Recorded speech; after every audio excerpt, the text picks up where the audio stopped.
Hi guys, ഇന്നൊരു special Sunday ആട്ടോ.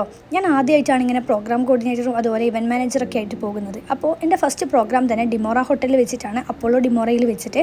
അപ്പോൾ ഞാൻ ആദ്യമായിട്ടാണ് ഇങ്ങനത്തെ പ്രോഗ്രാമിനൊക്കെ പോകുന്നത്. അതിൻ്റേതായ ഒരു ടെൻഷനും കാര്യങ്ങളൊക്കെ എനിക്കുണ്ടായിരുന്നു. അപ്പോൾ ഞാൻ കുറച്ച് രാവിലെ ചെല്ലണം. ഇവൻറ്റ് കാര്യങ്ങളൊക്കെ നോക്കുന്നത് ഞാനായതുകൊണ്ട് തന്നെ കുറച്ച് ഉത്തരവാദിത്തങ്ങളും കാര്യങ്ങളൊക്കെ ഉണ്ട്. അപ്പോൾ എൻ്റെ ഫസ്റ്റ് പ്രോഗ്രാം റീബേർത്ത് എന്ന് പറഞ്ഞിട്ട് ഷഹാന മാമിൻ്റെ ഒരു പ്രോഗ്രാമായിരുന്നു കേട്ടോ. എനിക്കൊന്നും പറയാൻ, എൻ്റെ ഫസ്റ്റ് പ്രോഗ്രാം ആയതുകൊണ്ടോ എന്നറിയില്ല, എന്തായാലും എനിക്ക് സ്പെഷ്യലാണ്. ഓർത്ത് വെക്കാൻ പാകത്തിനുള്ള ഒരു അടിപൊളി പ്രോഗ്രാം തന്നെയായിരുന്നു കേട്ടോ എനിക്ക്.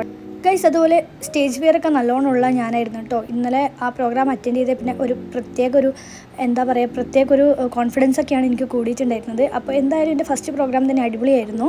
അപ്പോൾ ഇവൻറ്റ് മാനേജർക്കുള്ള ട്രോഫിയും കാര്യങ്ങളൊക്കെ വാങ്ങിയിട്ടുണ്ടായിരുന്നു. അത്യാവശ്യം നല്ലൊരു പ്രോഗ്രാം തന്നെയായിരുന്നു കേട്ടോ ഗൈസ്. അപ്പോൾ ഞാനങ്ങനെ ഇങ്ങനെ പ്രോഗ്രാമിലോ കാര്യങ്ങളൊന്നും പോകാറില്ല. പക്ഷേ പോയതിൽ എന്തായാലും കാര്യമുണ്ടായി. നമ്മളെ സൗബിൻ, അതുപോലെ മഞ്ജു വാര്യർ, നവ്യ നായർ, അങ്ങനെയുള്ള കുറേ സെലിബ്രിറ്റീസിനെ കാണാൻ പറ്റി. അതുതന്നെ വലിയ കാര്യം. പിന്നെ കുറച്ച് ഫോട്ടോസൊക്കെ എടുത്തു. തിരിച്ചിറങ്ങുമ്പോൾ തന്നെ ഒടുക്കത്തെ മഴയായിരുന്നു ഗൈസ്. എന്നാലും ഞാൻ വീട്ടിലേക്ക് പോയിട്ടു.